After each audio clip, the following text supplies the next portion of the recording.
Sir ఇప్పుడు జగన్మోహన్ రెడ్డి మీద వస్తున్న ఈ ఆరోపణలు అంటే ప్రజల డబ్బుని చాలా అంటే గతంలో మనం చూసాం రాజధాని పేరుతో అక్కడ కొంత వేస్ట్ చేశారు, వాటికి ఏమో అవన్నీ గ్రాఫిక్స్ అన్నారు. ఇప్పుడు ఋషికొండలో 500 కోట్లు పెట్టి ఖర్చు పెట్టి కట్టారు, అది ఎవరు ఉంటున్నారో తెలియదు, అది కాకుండా అయిపోయింది. ఇప్పుడు కొత్తగా మళ్ళీ ఈ ఖర్చు ఏంటి సార్? సో ఒకటేంటంటే అక్కడ ఉన్నటువంటి పరిస్థితిని జగన్మోహన్ రెడ్డి పరిపాలన కనుక మనం గమనిస్తే అసలు ఆయన అధికారంలోకి రావడమే చంద్రబాబు నాయుడు దుబారా చేశారు. ప్రత్యేకమైనటువంటి ఫ్లైట్లో దావోస్ వెళ్ళారు, ప్రత్యేకమైనటువంటి ఫ్లైట్లో సింగపూర్ వెళ్ళారు, అలాగే యనమల రామకృష్ణ మంత్రిగా ఉన్నప్పుడు బంగారపు పన్ను పెట్టించుకున్నారు. ఇలాంటివన్నీ కూడా బ్లూ మీడియాలో ఆ రోజున ప్రచురించారు. తర్వాత ఆ ఛానల్లో ప్రచారం చేశారు, ప్రజల్లోకి తీసుకెళ్లారు, దుబారా చేస్తున్నారు చంద్రబాబు నాయుడు అని. దానికి ఒక బాటిల్ వాటర్ బాటిల్ అధికారంలోకి వచ్చిన తర్వాత జగన్మోహన్ రెడ్డి 2 వాటర్ బాటిల్స్ని కంపేర్ చేస్తూ, ఇదిగో చంద్రబాబు నాయుడు వాడినటువంటి హిమాలయ వాటర్ బాటిల్, ఇది జగన్మోహన్ రెడ్డి వాడినటువంటి కిల్లే వాటర్ బాటిల్, ఈ రెండింటి మధ్య వ్యత్యాసం ఎంత అని చెప్పి చూపించి, నేను సంవత్సరానికి ఎంత 5 సంవత్సరాలకి ఎంత అవుతుందని లెక్కేసి ఒక పెద్ద ఎత్తున చూపించారు, ఏదో కొన్ని లక్షల్లో ఉంటుందని. అలాంటి బ్లూ మీడియా కలిగినటువంటి జగన్మోహన్ రెడ్డి అధికారంలో కూర్చున్న తర్వాత నేను శాలరీ తీసుకోకుండా నేను పరిపాలన చేస్తాను, నాకు శాలరీ అవసరం లేదని చెప్పి ఆయన విలాసవంతమైనటువంటి జీవితాన్ని కలుపుతున్నాడు ప్రజాధనంతో అని చెప్పి మనం చెప్పడానికి ఏమాత్రం సందేహం లేదు, వెనకాడాల్సిన అవసరం లేదు. ఆయన 2 హెలికాప్టర్లు బుక్ చేశాడు, అమెరికా జీవోలు ఇచ్చారు. ఆ 2 హెలికాప్టర్లు ఒకటేమో వైజాగ్లో, ఇంకోటేమో గన్నవరంలో పెట్టాలని చెప్పి నిర్ణయించుకున్నారు. ఆల్రెడీ ఒక హెలికాప్టర్ ఉంది, అంటే 3 హెలికాప్టర్లు. అంటే ఆయనకు 3 హెలికాప్టర్లు ఎందుకు అవసరం ఏంటి? ఒక హెలికాప్టర్లు ఎంత అవుతాయి? కోట్ల రూపాయలు అవుతాయి హెలికాప్టర్లు, కొన్ని కోట్ల రూపాయలు, 100 కోట్ల రూపాయలు అవుతాయి. అది మంచినీళ్ళ ప్రాయంలాగా ఖర్చు పెట్టేశారు. చంద్రబాబు నాయుడు తాగేటువంటి మంచినీళ్ళ బాటిల్ని చూపించి ఈయన కొన్ని కోట్ల రూపాయలు మంచినీళ్ళ ప్రాయంలాగా ఖర్చు పెట్టడం అలవాటు పడ్డారు. ప్లస్ హెలికాప్టర్ని అసలు ఎంత ఈజీగా వాడుతున్నారంటే మనం 2 వీలర్ వాడినట్టు వాడుతున్నారు. జస్ట్ ఒక 8 కిలోమీటర్లకు కూడా ఆయన హెలికాప్టర్ వాడారు. ఇది అమరావతి నుంచి తాడేపల్లి నుంచి అమరావతికి 8 కిలోమీటర్లు పోవడానికి, 8 కిలోమీటర్లు రావడానికి. తెనాలి 26 కిలోమీటర్లు, అక్కడ హెలికాప్టర్లు వాడారు. ఇక హెలికాప్టర్ లేకుండా ఆయన ఎక్కడికి పోవట్లేదు, హెలికాప్టర్లను వాడేస్తున్నారు, విడిగా వాడేస్తున్నారు. ఇదంతా కూడా ప్రజల సంబంధించినటువంటి అమౌంట్. ఆయన చేస్తున్నటువంటి విలాసవంతమైనటువంటి జీవితం కానీ జల్సాలు కానీ ప్రజాధనంతో ఆయన చేస్తూ ఉన్నారు. కానీ ప్రజలకు ఏం చెప్తున్నారు? జగన్మోహన్ రెడ్డి ఇచ్చారని చెప్పి ఈ మధ్యకాలంలో వాలంటీర్లను ప్రతి ఇంటికి పంపించి ఈ 5 సంవత్సరాల్లో జగన్మోహన్ రెడ్డి ఎంత ఇచ్చారని చెప్పి లెక్క చూపించి కింద సంతకం పెట్టుకుంటున్నారు. ప్రామిసరీ నోటు డబ్బు ఇచ్చిన తర్వాత సంతకం పెట్టుకున్నట్టు పెట్టించుకొని వాళ్ళు డేటా మొత్తం కేవైసీ చేయించుకొని వస్తున్నారు. దుర్మార్గం కదా ఇది. అంతేగా మరి. సో పౌర హక్కుల్ని హరించినట్టు కదా, పౌర స్వేచ్ఛను హరించినట్టు కదా, గోప్యతను హరించినట్టు కదా.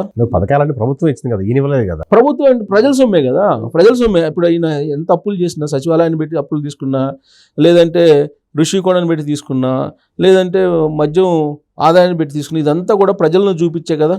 అంటే ప్రజల్ని తాకట్టు పెడుతున్నాడు. ఇక్కడ ఆంధ్రప్రదేశ్ ప్రజలను తాకట్టు పెడుతున్నారు, ప్రజల ఆస్తులను తాకట్టు పెడుతున్నారు. అంటే ఆంధ్రప్రదేశ్ ప్రజల్ని గుడ్విల్గా చూపించి ఈయన అప్పులు తీసుకున్న డబ్బు పంచిన తర్వాత జగన్మోహన్ రెడ్డి ఇచ్చాడని చెప్పి ఇవాళ అయితే మరీ దారుణమైన న్యూస్ అది. న్యూస్ కరెక్ట్ ఫోటోలు కూడా వేశారు, అది మనం 100% నమ్మాల్సిందే. ఈ చిక్కీస్ ఉంటాయి కదా, అవును, ఆ చిక్కీస్కి సంబంధించినటువంటి పార్సల్ మీద కూడా జగన్మోహన్ రెడ్డి బొమ్మ వేసుకున్నారు.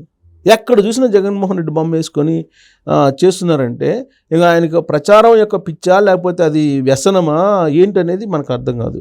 ప్రతి చోట సొంత ఆస్తులకు కూడా ఆయన బొమ్మ వేసుకుని, ఆస్తులు స్టాంప్ పేపర్ల మీద కూడా ఆయన బొమ్మ కావాలి. ప్లస్ రాచరికి పోకడంలా ఉంటాయి. ఏ పోకడైనా మరి అసలు ఇంత విచ్చలవిడిదాను దుబాయ్లో రాజులు చేస్తుంటారు అని చెప్పారు. రాజులు కూడా ఇంత ఇళ్ళకు కూడా మీకు జగన్మోహన్ రెడ్డి బొమ్మ కనపడాలి, లేదంటే 10 కాలు రావు అని చెప్పి యాంగిల్లో వెళ్తుందండి. సమాధులు కూడా వేశారు కదా, మనం చూస్తున్నాం కదా, సమాధులకు కూడా వైసీపీ కలర్ వేశారు కదా. సో ఇదంతా కూడా ప్రచారం, సమాధులకు కూడా ఆయన బొమ్మ వేస్తున్నారు. ఇది మరి ఏ స్థాయిలో వెళ్ళిందనేది మనం చూడాలి. అయితే ఒకటి, విలాసవంతమైన జీవితానికి బాగా అలవాటు పడిపోయాడు. ఎందుకు సొంత డబ్బు కాదు కదా. ఇప్పుడు అదే ఆయన మీడియా ఉంది, మీడియా సంస్థలోనే ఆయన కంపెనీలు ఉన్నాయి. ఆయన కంపెనీల్లో శాలరీస్ పెంచడం అని చెప్పి అందరూ చెప్పుకుంటుంటారు ఎంప్లాయీస్. అంటే ప్రతి సంవత్సరం జనరల్గా కార్పొరేట్ లా ప్రకారం కొంత పెంచాలి అనేది ఉంటుంది, కానీ అది ఎక్కడ పెంచరని చెప్పేసి ఆయన అధికారంలోకి వచ్చిన తర్వాత కూడా వాళ్ళు బ్లూ మీడియాలో శాలరీస్ ఏమి పెంచలేదని చెప్పి చెప్పుకుంటూ ఉంటారు వాళ్ళు. కానీ అదే అక్కడ పనిచేసినటువంటి వాళ్ళని సలహాదారులుగా పెట్టి 1,00,000 అనేది ఈజీగా ఇచ్చేశారు. తర్వాత ఇతర రాష్ట్రాలను తీసుకెళ్ళి అక్కడ సలహాదారులుగా పెట్టుకుని వాళ్ళకి క్యాబినెట్ ర్యాంక్ ఇచ్చి వాళ్ళకి విచ్చలవిడిగా ఇవ్వడం జరిగింది. కొన్ని వందల మంది, దాదాపు 200 మంది పైగా ఉన్నారు సలహాదారులు అంటున్నారు. వాళ్ళందరికీ ఎంత ఖర్చు అవుతుంది అనేది అందరికీ తెలుసు.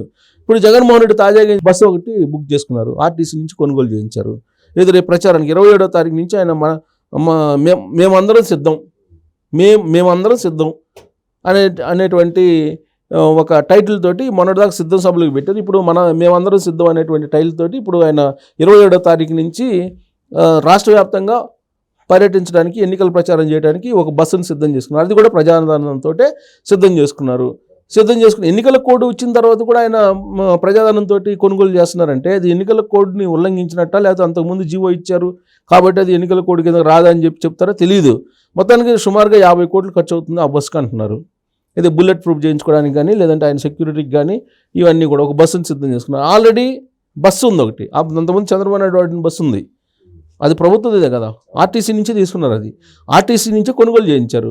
అది పక్కన పడి ఆ బస్సు ఉంది, ఆ బస్సు ఉండగానే ఇంకొక బస్సుని వీళ్ళు తయారు చేయించారు. ఒక బస్సు ఏమో వైజాగ్లో, ఇంకొక బస్సు ఎక్కడో విజయవాడలో పెడతారని అంటున్నారు. ఇంకొక బస్సు మరి ఆర్డర్ ఇచ్చారో తెలియాలి, ఇంకొక బస్సు మరి కడపలో పెట్టిస్తారని తెలియదు. 27వ తారీఖు ఆయన 27వ తారీఖున ఇడుపులపై వెళ్ళి, ఇడుపులపై నుంచి ఈ బస్సు ద్వారా కొత్త బస్సు తయారు చేయించుకున్నారు కదా, ఈ బస్సు ద్వారా ప్రచారానికి సిద్ధమవుతున్నాడు ఆయన అని చెప్పి ఇప్పుడు తెలుస్తుంది. ఒకవైపు హెలికాప్టర్లు, ఇంకొక వైపు కొత్త బస్సులు, ఇంకొక వైపు విమానాలు ఎవరు, విజయసాయిరెడ్డి వాళ్ళ కోడలు ఎవరో ఉన్నారంట, ఆవిడ మొత్తం ఈ విమానాల చార్టర్డ్ ఫ్లైట్స్కి సంబంధించినటువంటి కంపెనీ ఏజెన్సీ ఏదో నడుపుతారట. ఆవిడ చెప్పి ముందే విమానాలు బుక్ చేయించేసి బ్లాక్ చేయించారని చెప్పి తెలుస్తుంది. అంటే వీళ్ళకి కాకుండా, వైఎస్ఆర్ కాంగ్రెస్ పార్టీ వాళ్ళకి కాకుండా, వైఎస్ఆర్ కాంగ్రెస్ పార్టీకి సహకరించేటువంటి పార్టీలు ఉంటాయి కదా కొంతమంది, ఇప్పుడు బీజేపీలో కొంతమంది సహకరిస్తారు, కాంగ్రెస్ పార్టీలో కొంతమంది సహకరిస్తారు, వాళ్ళకు కూడా వీళ్ళే లైజనింగ్ చేసి బుక్ చేశారని చెప్పి తెలుస్తుంది. సో విచ్చలవిడిగా ప్రజాధనాన్ని ఖర్చు పెట్టడం అంటే అది ఎలాంటి సంకేతాలు ఇస్తుంది? జగన్మోహన్ రెడ్డి కొత్త బస్సులు ఇప్పుడు అదే ఆయన సొంత డబ్బు అయితే కొంటారా? ఇప్పుడు ఇదే వాళ్ళ మీడియా ఉంది, మీడియా సంస్థలు ఉన్నాయి, వాళ్ళ ఆర్గనైజేషన్స్ ఉన్నాయి, సండూరు పవర్ ఉంది, జగతి పబ్లికేషన్ ఉంది, భారతీ సిమెంట్ ఉంది, వీటన్నిటిలో వాళ్ళ ఎంప్లాయీస్కి కూడా ఇలానే చేస్తారా? పోనీ వాళ్ళ దాంట్లో ఉండే సీఈఓలకి ఇలాంటి విలాసవంతమైన జీవితాలను ఇస్తారా? రిషికొండలో విలాసవంతమైన ఒక ఆఫీసుని కట్టించుకున్నారు కదా, బిల్డింగ్ని కట్టించుకున్నారు కదా 500 కోట్లతోటి. ఆల్రెడీ తాడేపల్లి ఆయన సొంత నివాస గృహానికి ఛార్జ్ తీసుకుంటున్నాడు కదా ప్రభుత్వం దగ్గర నుంచి రెంట్ రూపంలో. మరి ఎంత తీసుకున్నారో అది బయట రావాలి. ఇప్పుడు ఈ 5 సంవత్సరాలు అయిపోతే కానీ అది బయట రాదు ఆయన ఎంత తాడేపల్లి హౌస్కి రెంట్ తీసుకున్నారు అనేది. తర్వాత ఇప్పుడు మళ్ళా కర్నూలులో కట్టిస్తాడేమో తెలీదు. కర్నూలులో కూడా మన రాజధాని అని చెప్పి ఆయన ప్రకటించారు, జ్యుడిషియల్ రాజధాని, అక్కడ ఒక క్యాంప్ ఆఫీస్ కట్టించడం అవకాశం ఉంది. ఇడుపులపాయలో ఆయన సొంతది ఒకటి ఉంది, హైదరాబాద్లో ఒక సొంత భవనం ఉంది, విలాసవంతమైన భవనం, ఇంకా బెంగళూరులో అయితే చెప్పవసరంలే. సో ఇన్ని విలాసవంతమైనటువంటి భవనాలు, ఇన్ని విలాసవంతమైనటువంటి వ్యవహారాలు చేస్తున్నారంటే, హెలికాప్టర్లు, విమానాలు, విలాసవంతమైనటువంటి బస్సులు, ఇలాంటివన్నీ తీసుకొని ప్రజాధనానికి ప్రజలకు బాధ్యత ఎలా ఉంటుంది? ప్రజలకు అదేమంటే నేను సంక్షేమం ఇస్తానని చెప్పి చెప్తున్నారు. ఆ సంక్షేమంలో ఈ విలాసాలు ఎంత వాటా అనేది కనుక తెలిస్తే అసలు జగన్మోహన్ రెడ్డి వాళ్ళకు ఏంటనేది బయటపడేటువంటి అవకాశం ఉంది.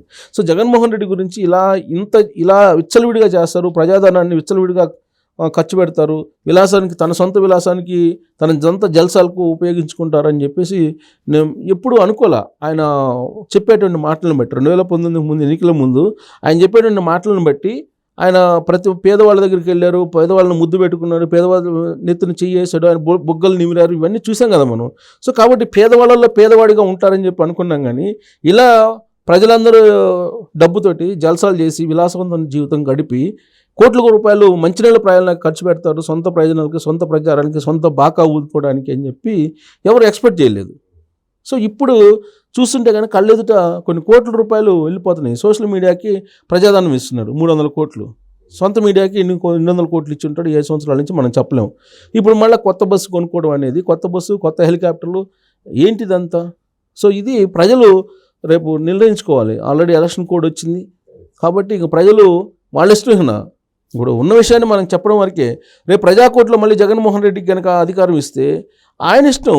వన్స్ మ్యాండేటరీ ఇచ్చిన తర్వాత ఆయన 10 హెలికాప్టర్లు కొనుక్కుంటాడు రేపు, లేదా 26 జిల్లాలో పెట్టారు, 25 జిల్లాలకి 26 కొనుక్కుంటాడు. 26 కొనుక్కుని ఆశ్చర్యపోరు, 25 అనుకుంటారు పార్లమెంట్ కోటి, 25 జిల్లాలకి 25 పెట్టుకుంటారు. ఇంకొక జిల్లా అదనంగా గిరిజన జిల్లా ఇస్తూ ఉన్నారు. మరి సో ఇన్ని జిల్లాలకు కావాలంటే అన్ని జిల్లాలు పెట్టుకోవచ్చు, ఎన్ని జిల్లాలు కావాలంటే అన్ని నివాస భవనాలు కట్టుకోవచ్చు. ప్రజలు ఒకసారి మ్యాండేట్ ఇచ్చిన తర్వాత మనం ఆయన అడగడానికి కూడా లేదు. సో ఆయనకి ఇస్తే ఎలా ఉంటుంది నెక్స్ట్ అనేది ప్రజలు ఆలోచించుకోవాలి.